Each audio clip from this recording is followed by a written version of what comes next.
Hello everyone, welcome to competition career point. मैं आज आप लोगों के लिए इकाई 2 के अंतर्गत राष्ट्रभाषा से संबंधित 60 प्लस एमसीक्यू यानी वस्तुनिष्ठ प्रश्नों का आज हम प्रैक्टिस करने वाला अभ्यास करने वाले हैं जो एमपी टेट वर्ग 2 के अंतर्गत पूछे जाएंगे।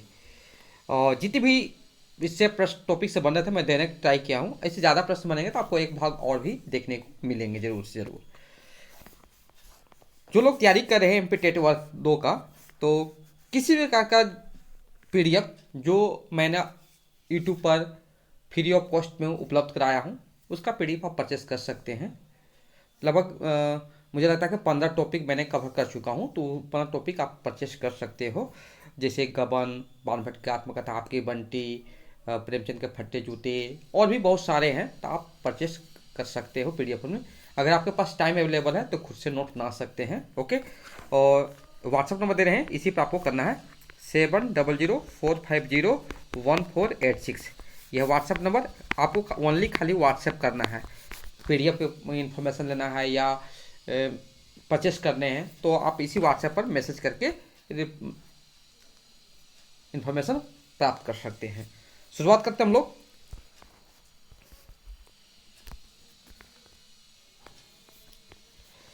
किसी देश के बहुसंख्यक लोगों की भाषा क्या कहलाती है? तो विकल्प अ हो जाएगा राष्ट्रभाषा।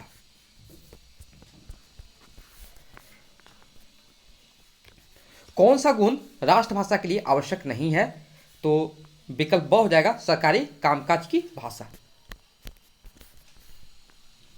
राष्ट्रभाषा होती है राष्ट्र के लोगों की संपर्क भाषा।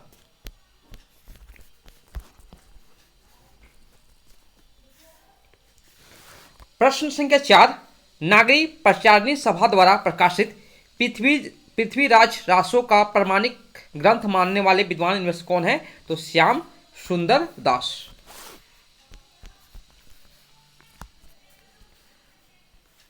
नागरिक प्रचारिणी सभा काशी के संस्थापक त्रय में कौन शामिल नहीं थे? तो विकल्प डी हो जाएगा रामचंद्र शुक्ल जी। कौन कौन तीन थे?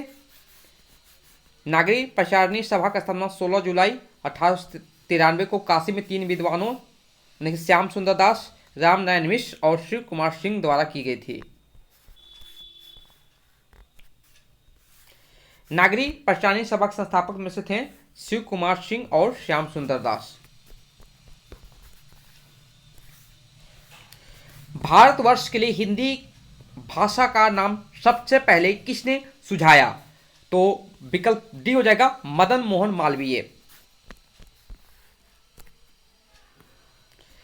प्रश्न संख्या 8, दक्षिण भारत हिंदी प्रचार सभा मद्रास की स्थापना किसने की?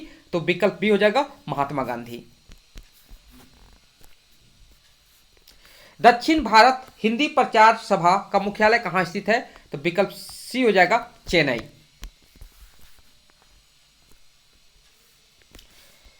प्रश्न संख्या 10, स्वामी दयानंद सरस्वती ने किसकी रचना हिंदी भाषा में की? तो विकल्प ग हो जाएगा सत्यार्थ प्रकाश। स्वाधीनता आंदोलन के दौरान हिंदी किसका पर्याय बनी? तो राष्ट्रीय एकता का। विकल्प सी सही उत्तर हो जाएंगे। स्वाधीनता आंदोलन के समय राष्ट्रभाषा हिंदी के विकास के लिए इनमें से किसके सुझाव पर दक्षिण भारत हिंदी प्रचार सभा की स्थापना की गई? तो विकल्प सी हो जाएंगे महात्मा गांधी। स्वाधीनता संघर्ष के दौरान राष्ट्रभाषा के रूप में हिंदी के प्रचार प्रसार में इनमें से किसकी सक्रिय भूमिका रही? तो स्वामी दयानंद सरस्वती। प्रयाग की हिंदी संस्था कौन सी है? हिंदी साहित्य सम्मेलन।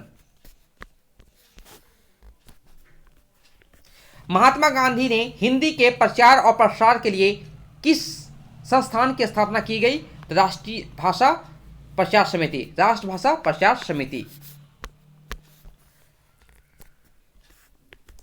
हिंदी भाषा के प्रचार प्रसार के लिए पुरुषोत्तम दास टंडन और मदन मोहन मालवीय ने 1910 में किस संस्था की स्थापना की? हिंदी साहित्य सम्मेलन।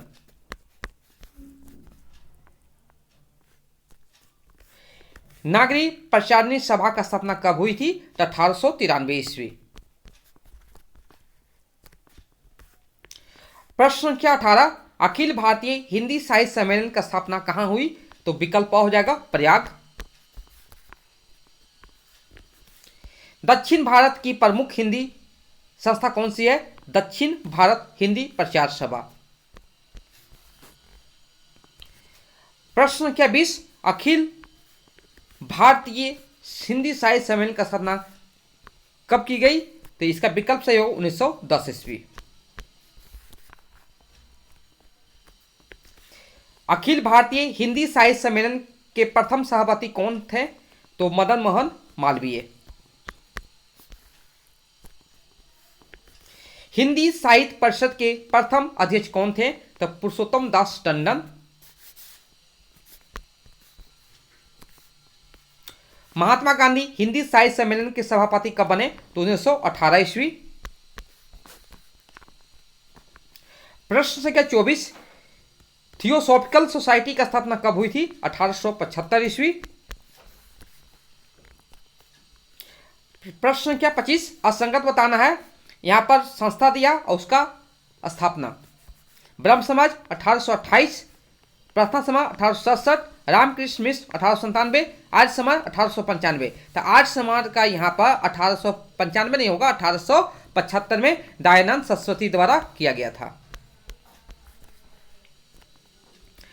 प्रश्न संख्या 26, जिस भाषा का व्यवहार भारत के प्रत्येक प्रांत के लोग करते हैं, जो पढ़े लिखे तथा अनपढ़ लोगों की साधारण बोलचाल की भाषा है और जिसको प्रत्येक गांव में थोड़े बहुत लोग अवश्य समझ लेते हैं, उसी का यथार्थ नाम हिंदी है।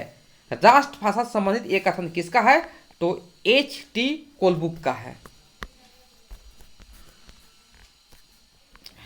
प्रश्न संख्या 27, कोई राष्ट्र अपनी मातृभाषा को छोड़कर राष्ट्र नहीं कहला सकता, राष्ट्रभाषा से संबंधित यह कथन किस आयरिश कवि का है? तो थॉमस डेविस का है। बंबई हिंदी विद्यापीठ की स्थापना कब हुई थी? तो 1938 ईस्वी। स्वभाषा, स्वदेशी तथा स्वधर्म का आंदोलन किसने चलाया था? स्वामीनाथन दयानंद सरस्वती जी। अब पंजाब में हिंदी के प्रचार प्रसार कार्य किसे सौंपा गया था? सदाराम फुलोरी को। प्रश्न संख्या 31, रामकृष्ण मिशन से प्रकाशित होने वाली पुस्तक किस भाषा में छपती थी? तो हिंदी। निम्नलिखित में कौन सा एक सुमेलित नहीं है? हिंदी राष्ट्रभाषा परिषद की स्थापना 1951 ईस्वी में हुई थी। नागरी लिपि परिषद दिल्ली में स्थित है। महाराष्ट्र राष्ट्र सभा की स्थापना 1937 में पुणे में हुई। अखिल भारतीय हिंदी संस्था संघ नई दिल्ली 1975 में किया गया, ये सुमेलित नहीं है।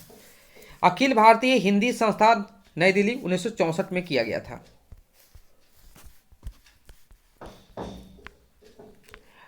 प्रश्न संख्या 33, इनमें से कौन सा सुमेलित नहीं है?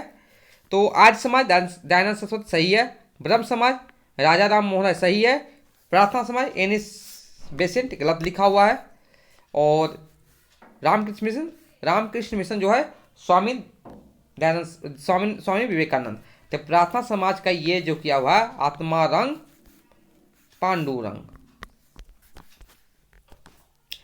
प्रश्न संख्या 34, हिंदी साहित्य सम्मेलन के नागपुर अधिवेशन के अवसर पर किसने हिंदी को नाना वर्णों और समुदाय को जोड़ने वाली अर्थात एकता की भाषा कहकर राष्ट्रीय भाषा घोषित किया गया था? तो महात्मा गांधी।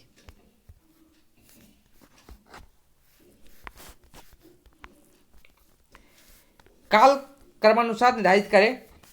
ब्रह्म समाज, प्रार्थना समाज, आर्य समाज, थियोसॉफिकल सोसाइटी। ये वाला करेक्ट आपका सीरियल नंबर से। इसके कुछ हम लोग प्रकाशन स्थापना देख लेते हैं कब कब किया गया था। ब्रह्म समाज 1828, प्रार्थना समाज 1867, Arya Samaj 1875, theosophical society 1875। Ramakrishna mission की स्थापना किसने की थी? तो स्वामी विवेकानंद। हिंदी के प्रचार प्रसार को योगदान देने वाली संस्थाओं का कालक्रम निर्धारित करें। तो देखिए यहाँ पर ये सही है, ये भी सही है। नागरिक प्रचारणी सभा काशी सही है। राष्ट्रभाषा प्रचार समिति वार्धा, ये भी सही है।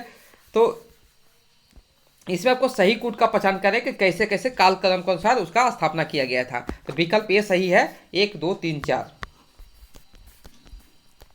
अब चारों का प्रकाशन देख लीजिएगा। नागरिक प्रचार सभा काशी 1893 सही है। राष्ट्रभाषा प्रचार समिति 1936 वर्धा वाला। राष्ट्रभाषा परिषद पुणे 1937। और बिहार राष्ट्रभाषा परिषद पटना 1951।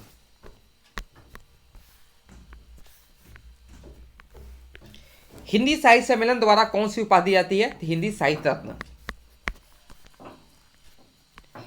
विश्व भारती की स्थापना किसने की थी? रविंद्रनाथ टैगोर। किस नेता की मान्यता थी कि हिंदी की एकमात्र हमारी राष्ट्रभाषा हो सकती है? तो महात्मा गांधी। वीवीआई प्रश्न है, महात्मा गांधी जितने भी प्रश्न बनेंगे इसमें सभी इंपॉर्टेंट है। प्रश्न संख्या 41, 1924 ईस्वी के कांग्रेस अधिवेशन में हिंदी के प्रचार कार्य को कांग्रेस के कार्यक्रमों के लिए शामिल किया गया है। यह अधिवेशन कहाँ हुआ था? बेलगांव, कर्नाटक में। किसके प्रयासों से वर्धा और मद्रास में राष्ट्रभाषा के प्रचार प्रसार हेतु राष्ट्रभाषा प्रचार समिति की स्थापना की गई थी? तो महात्मा गांधी।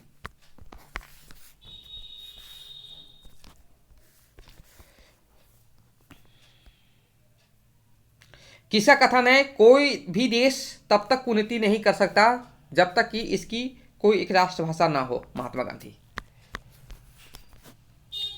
महात्मा गांधी प्रश्न संख्या 44, महाराष्ट्र में हिंदी को प्रचार प्रसार का कार्य किसे सौंपा गया है? तो यहाँ पर उपयुक्त सभी हो जाएंगे। तिलक जी, NC केलकर, डॉक्टर भंडाकर उपयुक्त सभी हो जाएंगे।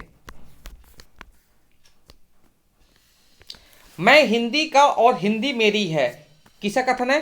पुरुषोत्तम दास टंडन जी का है।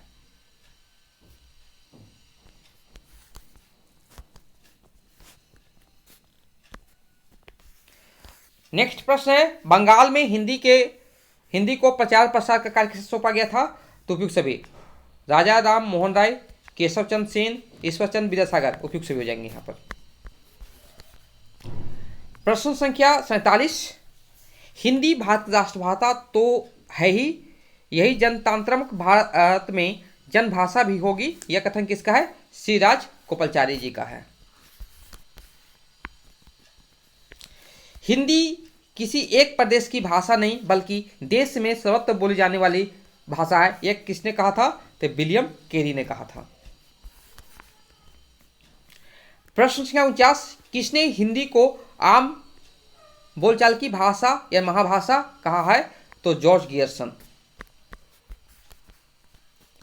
नेक्स्ट प्रश्न है, अगर हिंदुस्तान को सचमुच आगे बढ़ाना है तो चाहे कोई माने या ना माने राष्ट्रभाषा तो हिंदी ही बन सकती है, क्योंकि जो स्थान हिंदी को प्राप्त है वह किसी और भाषा को नहीं मिल सकता। यह किसने कहा था? तो महात्मा गांधी जी ने कहा था।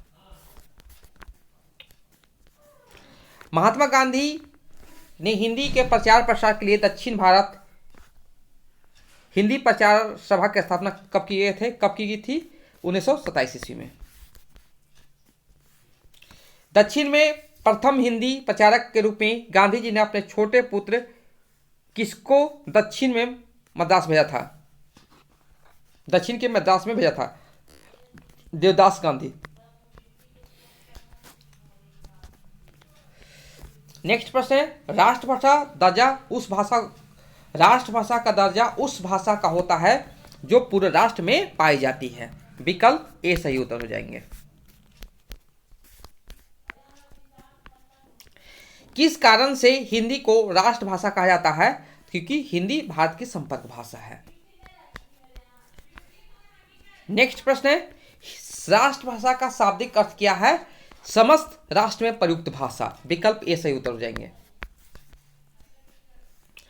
प्रश्न संख्या 56, महात्मा गांधी ने हिंदी के प्रचार प्रसार के लिए 1918 में किस संस्था का स्थापना की थी? तो दक्षिण भारत हिंदी प्रचार सभा। राष्ट्रभाषा हिंदी के संबंध में कौन सा कथन असत्य है? तो देखिए यहां पर विकल्प ये आपका सही उत्तर हो जाएंगे, यही असत्य है, बाकी सब सत्य है। सत्य देख लीजिए क्या किया है। इसकी शब्द संपदा का बहुत अंश संस्कृत से लिया गया, बिल्कुल सही है। इसकी लिपि वैज्ञानिक एवं सरल है, बिल्कुल सही है। ये नए शब्दों के निर्माण की क्षमता वाली है, बिल्कुल सही है। प्रश्न संख्या 58, गांधी जी ने 1917 ईस्वी में भरचौच में आयोजित गुजरात शिक्षा परिषद के अधिवेशन में राष्ट्रभाषा के लिए कितने लक्षण या शर्तें बताई थी? तो 5।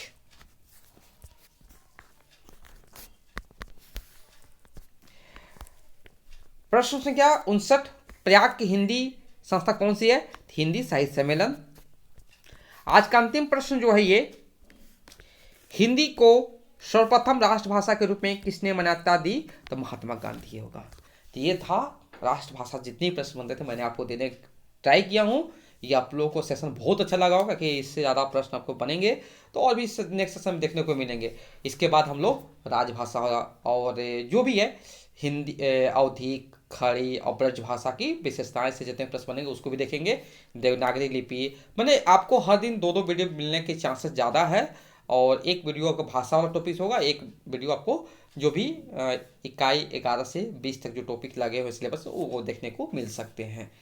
तो ओके, अगर जिनको भी PDF चाहिए तो कॉन्टैक्ट कर सकते हैं 7004501486, ये व्हाट्सएप नंबर पर कॉन्टैक्ट कीजिए या डिस्क्रिप्शन बॉक्स चेक कीजिए, उसमें आपको क्या क्या मिलेगा PDF में, वहाँ सारे मेंशन किए हुए आपको मिलेंगे। Okay, thank you so much for watching video.